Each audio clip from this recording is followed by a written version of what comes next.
Thank you. Thank you very much. Thank you very much, Tim, and to all of you. It is a beautiful sight from up here to see all of you in this beautiful space on this beautiful day. Lorene, we are all here for you as well, and God bless you and your family.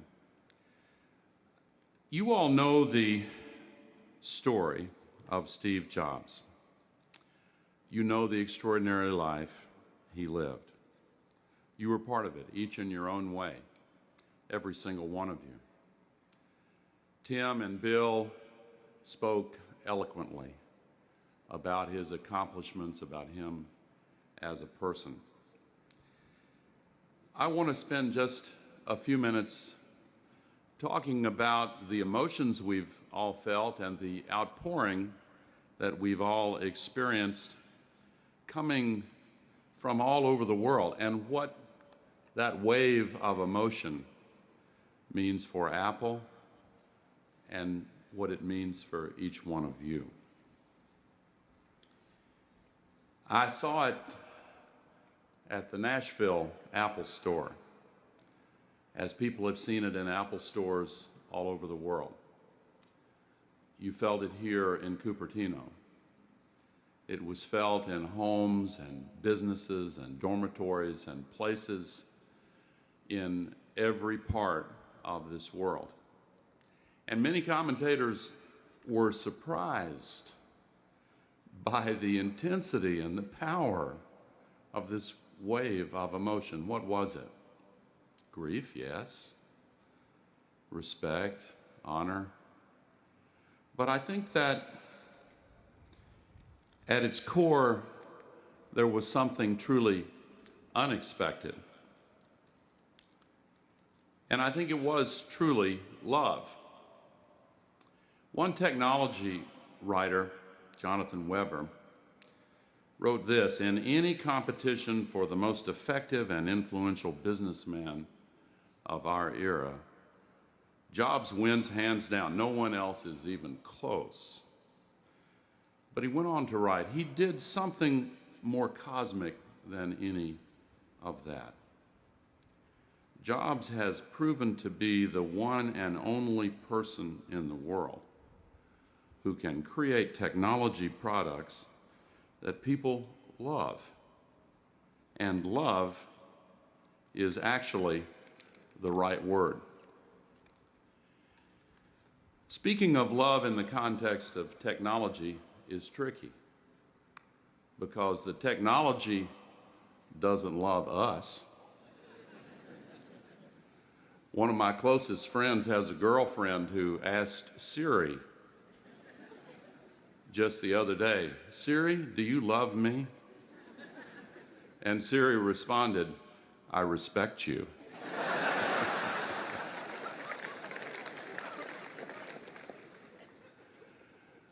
But people can experience love in the use of technology that erases the barriers between them and what it is they want to connect to. These notes that were posted at the stores and here at headquarters and in various places are displayed, some of the messages, on these screens around the plaza here. And I was transfixed walking over just by one of them, one right after another. I'm sure many of you have read them.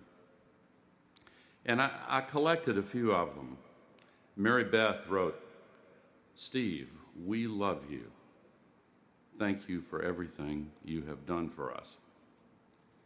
Francisco Valenzuela Huerte from Santiago, Chile, wrote, "In this picture you can see my grandma, who died of cancer a month ago, using a MacBook Pro to talk for the last time to my sister, who is living in Belgium. My grandmother wasn't into computers at all, but she was pretty much able to communicate with ease with her granddaughter, thanks to the intuitive technology developed and inspired by Steve Jobs.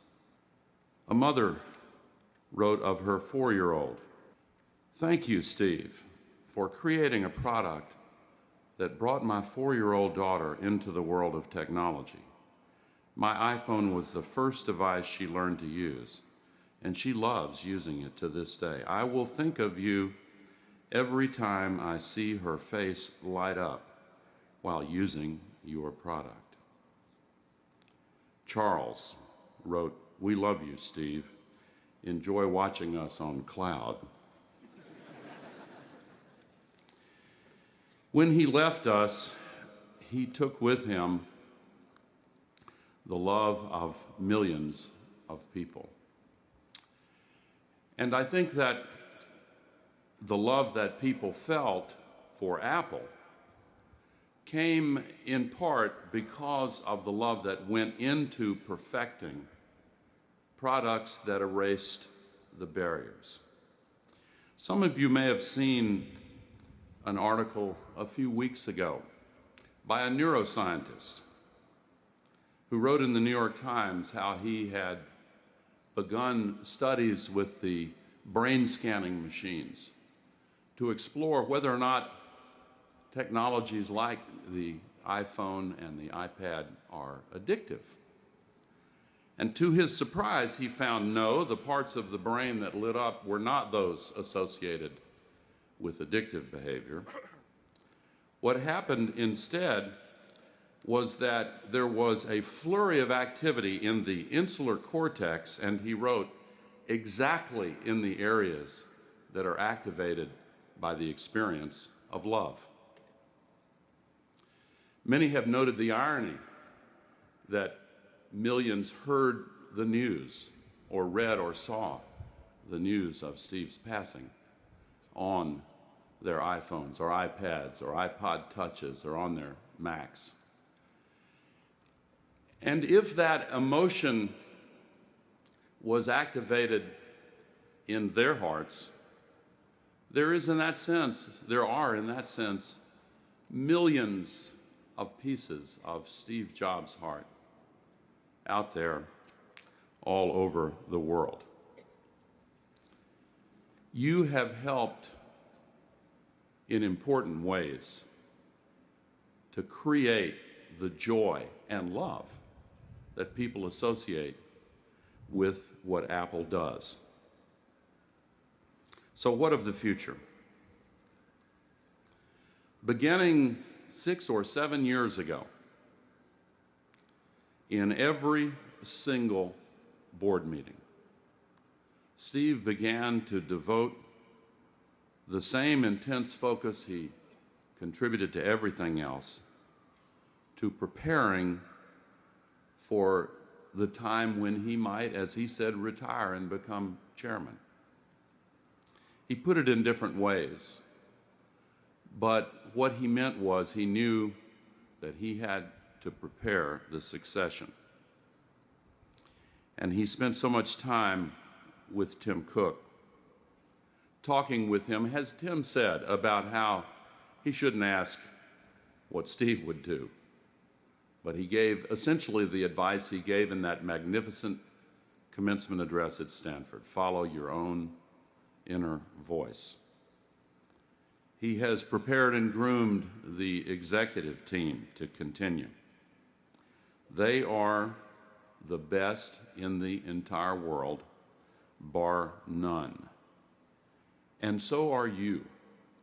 They and you have already proved it, and they and you will prove it again and again.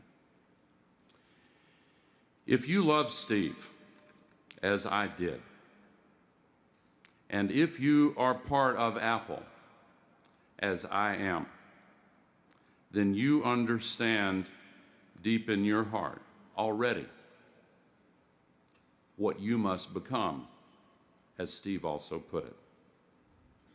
And you know that the best way to fully express and animate that love is to direct its flow full force into the creativity and passion that lives inside the insanely great products that you design, engineer, manufacture, and market.